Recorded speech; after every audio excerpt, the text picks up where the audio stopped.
ইন্নাল হামদুলিল্লাহ ওয়াসসালাতু ওয়াসসালামু আলা রাসূলিল্লাহ আম্মা বা'দ। আপনারা যারা আমাদের আখিরুজ্জামান সিরিজের আলোচনাগুলো শেষ পর্যন্ত শুনেছেন, কিয়ামতের পূর্বে পৃথিবীর শেষ দৃশ্যগুলো সম্পর্কে তারা নিশ্চয়ই জেনেছেন। তাই তাদের জন্য আমাদের আজকের আলোচনা বোঝা খুবই সহজ হবে। যারা এখনও আখিরুজ্জামান সিরিজের আলোচনাগুলো শুনেননি, আমরা অনুরোধ করব আলোচনার ধারাবাহিকতা বোঝার জন্য অন্তত শেষের দিকের কয়েকটি পর্ব দেখে আসুন। প্রিয় ভাই ও বোন, আখিরুজ্জামান সিরিজের 12তম পর্বে আমরা আলোচনা করেছি কিয়ামত হবে কেবল কাফিরদের উপর। কারণ কিয়ামতের পূর্বে আল্লাহর ইচ্ছা একটি শীতল বায়ু এসে সকল মুমিনের শরীরে লাগবে। এতে তারা সবাই মৃত্যুবরণ করবে। পৃথিবীর কোথাও একজন মুমিনও বেঁচে থাকবে না। আমরা আরও আলোচনা করেছি কিয়ামতের সর্বশেষ আলামত হলো আগুন, যেটি ইয়েমেনের আদন অঞ্চলের নিম্নভূমি থেকে বের হয়ে সকল মানুষকে তাড়িয়ে হাসরের ময়দানে সমবেত করবে। এই লোকদের উপরই কিয়ামত সংঘটিত হবে। এখন আমরা ধারাবাহিকভাবে আলোচনা করব কিয়ামত নিয়ে, কিয়ামতের ভয়াবহতা নিয়ে। প্রিয় ভাই ও বোন, এই বিশ্বজগতে যা কিছু আছে সব কিছুই নশ্বর, সব কিছু একদিন ধ্বংস হয়ে যাবে। কেবল অবিনশ্বর চিরঞ্জীব আল্লাহ রাব্বুল আলামিনই থাকবেন, যেমনটি তিনি অনাদিকাল থেকে আছেন, অনন্তকাল ধরে থাকবেন। কোরআনুল কারীম কত সুন্দর করেই না বিষয়টি তুলে ধরেছে। কুল্লু মান আলাইহা ফান ওয়া ইয়াবকা ওয়াজহু রাব্বিকা যুল জালালি ওয়াল ইকরাম। ভূপৃষ্ঠে যা কিছু আছে সব ধ্বংস হয়ে যাবে, বাকি থাকবে কেবল আপনার মহিয়ান মহানুভব রব। তারপর আল্লাহ রাব্বুল আলামিন সব কিছু নতুন করে সৃষ্টি করবেন, সবাইকে তার সামনে হাজির করবেন এবং প্রত্যেকের আমলের হিসাব নেবেন। এই দিন বান্দারা এক ভয়াবহ কঠিন পরিস্থিতির সম্মুখীন হবে। যারা এই দিনের জন্য ঈমান ও নেক আমলের পুঁজি সংগ্রহ করেছে, কেবল তারাই সেদিন নিরাপদ থাকবে। সেই দিনের শেষ দৃশ্যে সকল বান্দাকে যার যার চূড়ান্ত গন্তব্য জান্নাত বা জাহান্নামে পৌঁছে দেওয়া হবে। এই দিনটিকে বলা হয় কিয়ামত। কুরআন ও হাদিসের অগণিত জায়গায় বারবার কিয়ামতের কথা এসেছে। কিয়ামতের ভয়াবহতা বর্ণিত হয়েছে। কিয়ামতকে অভিহিত করা হয়েছে 22টিরও অধিক অর্থপূর্ণ নামে। কোথাও বলা হয়েছে ইয়াউমুল বাস বা পুনরুত্থানের দিন, কোথাও ইয়াউমুদ্দিন বা বিচারের দিন, কোথাও ইয়াউমুল হাসরাহ বা আফসোসের দিন, কোথাও ইয়াউমুল আখির বা শেষ দিন, আবার কোথাও ইয়াউমুল ফাসল বা চূড়ান্ত ফায়সালার দিন। প্রিয় ভাই ও বোন, কিয়ামত ঠিক কবে হবে তা সুনির্দিষ্ট করে আল্লাহ ছাড়া কেউ জানে না। তবে সহিহ মুসলিমের হাদিসে এতটুকু বলা হয়েছে, লা তাকুমুস সাআহ ইল্লা ফি ইয়াউমিল জুমআহ। জুমাবারেই কিয়ামত হবে। মানুষ প্রতিদিনের মতো আপন আপন কাজে ব্যস্ত থাকবে। এমন অবস্থায় হঠাৎ করে বেজে উঠবে মহাপ্রলয়ের গগনবিদারী সিংহাধ্বনি। কেউ কিছু বুঝে ওঠার আগেই শুরু হয়ে যাবে এক অভূতপূর্ব ধ্বংসযজ্ঞ। কেউ ওসিয়ত করারও সুযোগ পাবে না, পরিবারের কাছে ফিরে যাওয়ার সময়ও পাবে না। কেউ কিছু বুঝে ওঠার আগেই ভেঙে চূর্ণ বিচূর্ণ হয়ে যাবে এই বিশ্বজগৎ।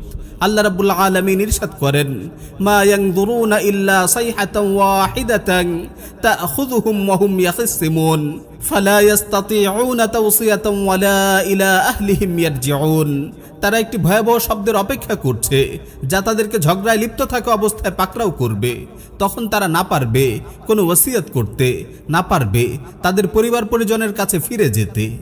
সাহিহুল বুখারীতে এসেছে, রাসূল সাল্লাল্লাহু আলাইহি ওয়াসাল্লাম ইরশাদ করেন, ওয়ালা তাকুমান্নাস সাআহ ওয়া ক্বাদ নাশারা আর-রাজুলানি থাওবাহুমা বাইনাহুমা ফালা ইয়াতাবায়ানিহি ওয়ালা ইয়াতওয়ানিহি ওয়ালা তাকুমান্নাস সাআহ ওয়া ক্বাদ ইনসারাফা আর-রাজুলু বিলাবানি লিহহাতিহি ফালা ইয়াতআমুহু ওয়ালা তাকুমান্নাস সাআহ ওয়া হুয়া ইউলিতু হাওদাহু ফালা ইয়াসকি ফিহি ওয়ালা তাকুমান্নাস সাআহ ওয়া ক্বাদ রাফআ উকুলাতাহু ইলা ফিহি ফালা ইয়াতআমুহা।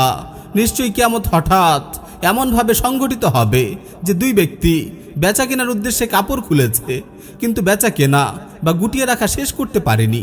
এরই মধ্যে কিয়ামত শুরু হয়ে গেছে।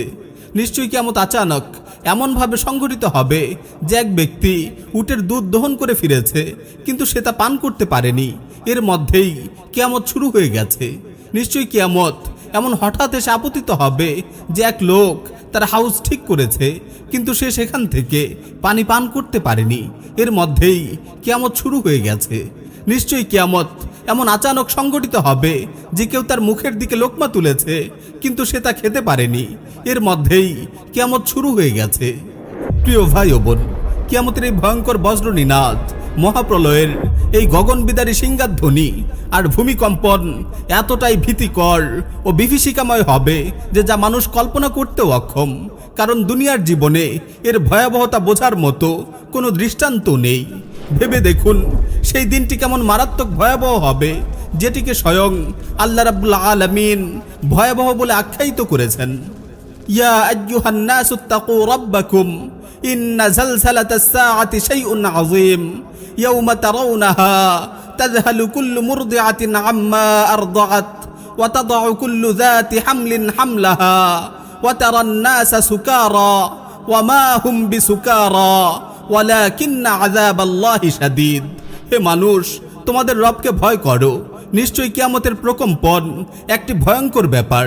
যেদিন তোমরা কিয়ামত প্রত্যক্ষ করবে, সেদিন প্রত্যেক স্তন্যধাত্রী তার দুধের শিশুকে ভুলে যাবে এবং প্রত্যেক গর্ভবতী তার গর্ভপাত করে ফেলবে এবং মানুষকে তুমি দেখবে মাতাল, অথচ তারা মাতাল নয়। বস্তুত আল্লাহর আযাব বড় কঠিন। সৃষ্টির ইতিহাসের সর্ববৃহৎ দিবস হবে এই কিয়ামতের দিবস। হাদিস এসেছে এই দিনের দৈর্ঘ্য হবে 50,000 বছরের সমান। এর পূর্বে বা পরে এমন কোনো দিবস নেই। সেদিন পৃথিবীর সব নিয়মকানুন ভেঙে চুরমার হয়ে যাবে। আল্লাহ রাব্বুল আলামিনের অসীম প্রতাপ ও একচ্ছত্র পরাক্রম সেদিন প্রকাশ পাবে। আল্লাহ রাব্বুল আলামিন সেদিন বলবেন, লিমানিল মুলকুল ইয়াউম লিল্লাহিল ওয়াহিদিল কাহ্হার। আজ রাজত্ব কার? প্রবল পরাক্রান্ত এক আল্লাহর। প্রিয় ভাই ও বোন, কোরআন সুন্নাহয় অসংখ্য জায়গায় কিয়ামতের ভয়াবহতার বর্ণনা এসেছে। আখিরাত সিরিজের আলোচনার ধারাবাহিকতায় আমরা কিয়ামত দিবসের ভয়াবহতা নিয়ে আলাদা কোনো পর্বে বিস্তারিত আলোচনা করব ইনশাআল্লাহ। আগামী পর্বে ইনশাআল্লাহ আমরা ইসরাফিল আলাইহিস সালামের সিংহায় ফুঁক নিয়ে বিস্তারিত আলোচনা করব।